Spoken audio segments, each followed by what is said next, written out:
كنا شفنا معنا النجمه المتالقه الهام شاهين.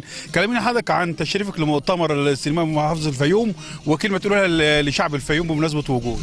أنا مش في مؤتمر، أنا في مهرجان السينما في الفيوم، وده أول دورة لي، وأنا اتكرمت في الافتتاح والنهارده الختام. يعني بنحتفل بختام المهرجان هياخدوا جوائز ان شاء الله، ربنا يوفقهم. بتمنى يعني التوفيق للجميع. والفيوم حقيقي بلد سياحيه رائعه، بلد جميله. انا استمتعت بالاجواء بتاعتها، وبكل مكان انا زرته الحقيقه.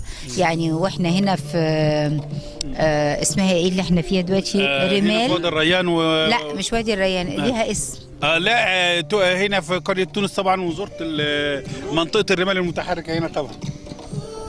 والتبكير بقى تقولها للفيوميين. احنا فيها دي اسمها وادي الرمال.